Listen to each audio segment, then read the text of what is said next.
Lady Audley's Secret by Mary Elizabeth Braddon. Chapter 3. Hidden Relics. The same August sun which had gone down behind the waste of waters glimmered redly upon the broad face of the old clock over that ivy-covered archway which leads into the gardens of Audley Court. A fierce and crimson sunset. The mullioned windows and twinkling lattices are all ablaze with the red glory. The fading light flickers upon the leaves of the limes in the long avenue, and changes the still fish-pond into a sheet of burnished copper. Even into those dim recesses of briar and brushwood, amidst which the old well is hidden, the crimson brightness penetrates in fitful flashes, till the dank weeds and the rusty iron wheel and broken woodwork seem as if they were flecked with blood.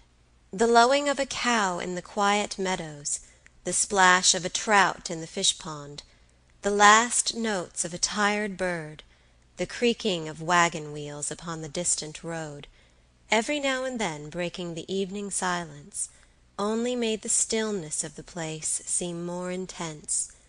It was almost oppressive, this twilight stillness. The very repose of the place grew painful from its intensity, and you felt as if a corpse must be lying somewhere within that gray and ivy-covered pile of a building, so deathlike was the tranquillity of all around. As the clock over the archway struck 8, a door at the back of the house was softly opened, and a girl came out into the gardens.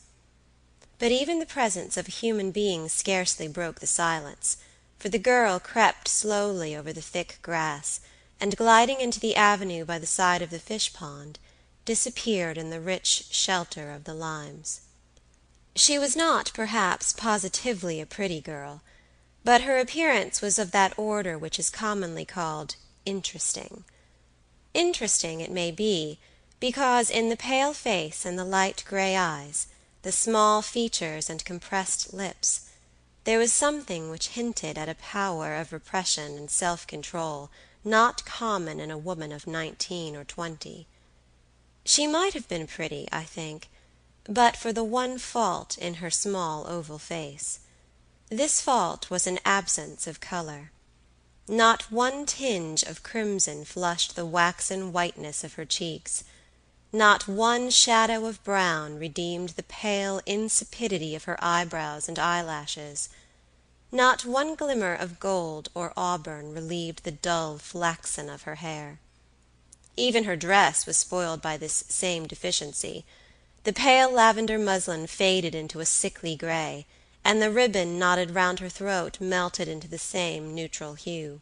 Her figure was slim and fragile, and in spite of her humble dress she had something of the grace and carriage of a gentlewoman, but she was only a simple country girl, called Phoebe Marks, who had been nursemaid in Mr. Dawson's family, and whom Lady Audley had chosen for her maid after her marriage with Sir Michael. Of course this was a wonderful piece of good fortune for Phoebe, who found her wages trebled and her work lightened in the well-ordered household at the Court, and who was therefore quite as much the object of envy among her particular friends as my lady herself to higher circles. A man, who was sitting on the broken woodwork of the well, started as the lady's maid came out of the dim shade of the limes and stood before him among the weeds and brushwood. I have said before that this was a neglected spot. It lay in the midst of a low shrubbery, hidden away from the rest of the gardens, and only visible from the garret windows at the back of the west wing. "Why, Phoebe," said the man, shutting a clasp knife with which he had been stripping the bark from a blackthorn stake, "you came upon me so still and sudden that I thought you was an evil spirit. I've come across through the fields, and come in here at the gate agen the moat, and I was taking a rest before I came up to the house to ask if you was come back." "I can see the well from my bedroom window, Luke," Phoebe answered, pointing to an open lattice in one of the gables. "I saw you sitting here, and came down to have a chat. It's better talking out here than in the house, where there's always somebody listening." The man was a big, broad-shouldered, stupid-looking clodhopper of about 23 years of age. His dark red hair grew low upon his forehead, and his bushy brows met over a pair of greenish-gray eyes. His nose was large and well-shaped, but the mouth was coarse in form and animal in expression. Rosy-cheeked, red-haired, and bull-necked, he was not unlike one of the stout oxen grazing in the meadows round about the court. The girl seated herself lightly upon the woodwork at his side, and put one of her hands, which had grown white in her new and easy service, about his thick neck. "Are you glad to see me, Luke?" she asked. "Of course I'm glad, lass," he answered, boorishly, opening his knife again and scraping away at the hedge-stake. They were first cousins, and had been playfellows in childhood, and sweethearts in early youth. "You don't seem much as if you were glad," said the girl. "You might look at me, Luke, and tell me if you think my journey has improved me." "It ain't put any color into your cheeks, my girl," he said, glancing up at her from under his lowering eyebrows. "You're every bit as white as you was when you went away." "But they say traveling makes people genteel, Luke. I've been on the continent with my lady, through all manner of curious places, and you know when I was a child, Squire Horton's daughters taught me to speak a little French, and I found it so nice to be able to talk to the people abroad." "Genteel!" cried Luke Marks, with a hoarse laugh. "Who wants you to be genteel, I wonder? Not me, for one. When you're my wife you won't have overmuch time for gentility, my girl. French, too? Dang me, Phoebe, I suppose when we've saved enough money between us to buy a bit of a farm, you'll be parlez-vooing to the cows?" She bit her lip as her lover spoke, and looked away. He went on cutting and chopping at a rude handle he was fashioning to the stake, whistling softly to himself all the while, and not once looking at his cousin. For some time they were silent, but by and by she said, with her face still turned away from her companion, "What a fine thing it is for Miss Graham that was, to travel with her maid and her courier, and her chariot and four, and a husband that thinks there isn't one spot upon all the earth that's good enough for her to set her foot upon." "Aye, it is a fine thing, Phoebe, to have lots of money," answered Luke. "And I hope you'll be warned by that, my lass, to save up your wages again we get married." "Why, what was she in Mr. Dawson's house only 3 months ago?" continued the girl, as if she had not heard her cousin's speech. "What was she but a servant like me, taking wages and working for them as hard, or harder, than I did? You should have seen her shabby clothes, Luke, worn and patched, and darned and turned and twisted, yet always looking nice upon her somehow. She gives me more as lady's maid here than ever she got from Mr. Dawson then. Why, I've seen her come out of the parlor with a few sovereigns and a little silver in her hand that master had just given her for her quarter's salary, and now look at her." "Never you mind her," said Luke. "Take care of yourself, Phoebe, that's all you've got to do. What should you say to a public house for you and me by and by, my girl? There's a deal of money to be made out of a public house." The girl still sat with her face averted from her lover, her hands hanging listlessly in her lap, and her pale gray eyes fixed upon the last low streak of crimson dying out behind the trunks of the trees. "You should see the inside of the house, Luke," she said. "It's a tumble-down looking place enough outside, but you should see my lady's rooms, all pictures and gilding, and great looking-glasses that stretch from the ceiling to the floor. Painted ceilings, too, that cost hundreds of pounds, the housekeeper told her, and all done for her." "She's a lucky one," muttered Luke, with lazy indifference. "You should have seen her while we were abroad, with a crowd of gentlemen hanging about her. Sir Michael not jealous of them, only proud to see her so much admired. You should have heard her laugh and talk with them, throwing all their compliments and fine speeches back at them, as it were, as if they had been pelting her with roses. She set everybody mad about her wherever she went. Her singing, her playing, her painting, her dancing, her beautiful smile and sunshiny ringlets. She was always the talk of a place as long as we stayed in it. Is she at home tonight? No. She has gone out with Sir Michael to a dinner party at the Beeches. They've 7 or 8 miles to drive, and they won't be back till after 11. Then I'll tell you what, Phoebe. If the inside of the house is so mighty fine, I should like to have a look at it. You shall, then. Mrs. Barton, the housekeeper, knows you by sight, and she can't object to my showing you some of the best rooms. It was almost dark when the cousins left the shrubbery and walked slowly to the house. The door by which they entered led into the servants' hall, on one side of which was the housekeeper's room.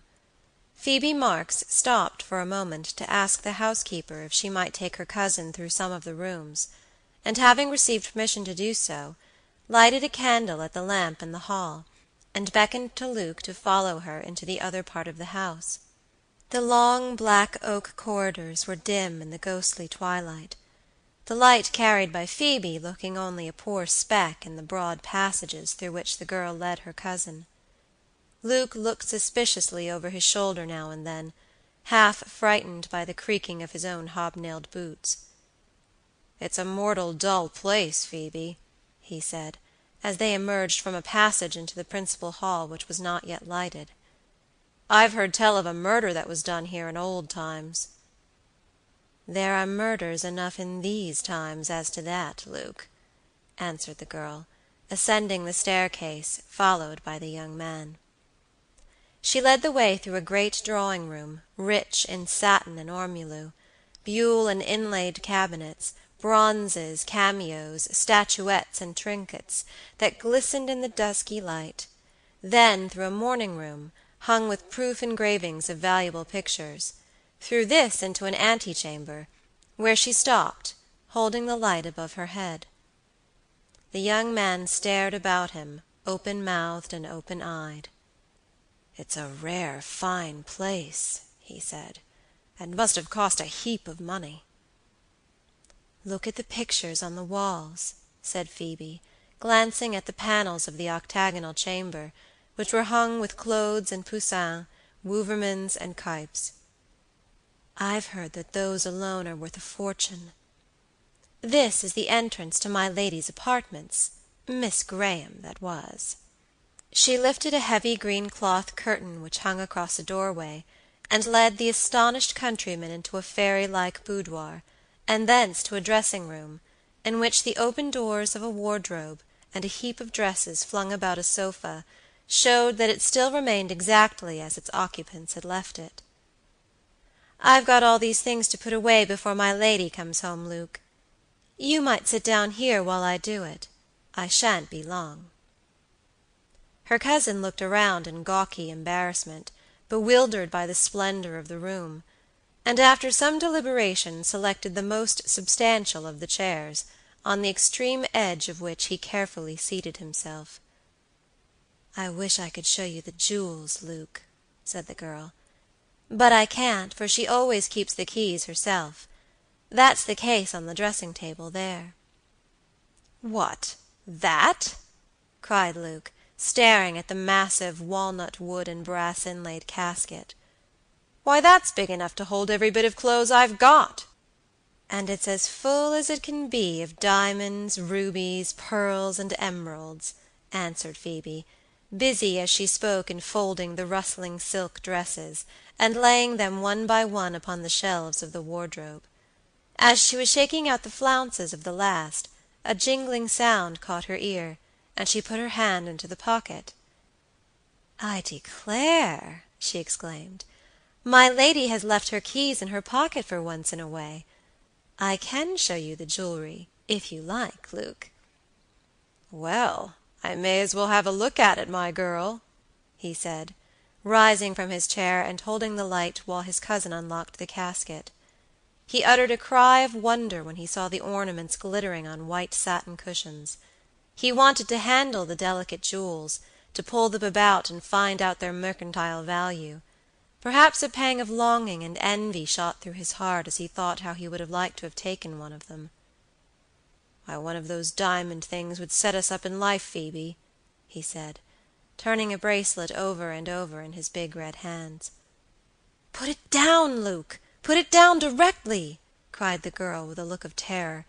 "How can you speak about such things?" He laid the bracelet in its place with a reluctant sigh, and then continued his examination of the casket. "What's this?" he asked presently, pointing to a brass knob in the framework of the box. He pushed it as he spoke, and a secret drawer, lined with purple velvet, flew out of the casket. "Look ye here!" cried Luke, pleased at his discovery. Phoebe Marks threw down the dress she had been folding, and went over to the toilet table. "Why, I never saw this before," she said. "I wonder what there is in it?" There was not much in it. Neither gold nor gems, only a baby's little worsted shoe rolled up in a piece of paper, and a tiny lock of pale and silky yellow hair, evidently taken from a baby's head. Phoebe's eyes dilated as she examined the little packet. "So this is what my lady hides in the secret drawer," she muttered. "It's a queer rubbish to keep in such a place," said Luke carelessly. The girl's thin lip curved into a curious smile. "You will bear me witness where I found this," she said, putting the little parcel into her pocket. "Why, Phoebe, you're not going to be such a fool as to take that," cried the young man. "I'd rather have this than the diamond bracelet you would have liked to take," she answered. "You shall have the public house, Luke." End of Chapter 3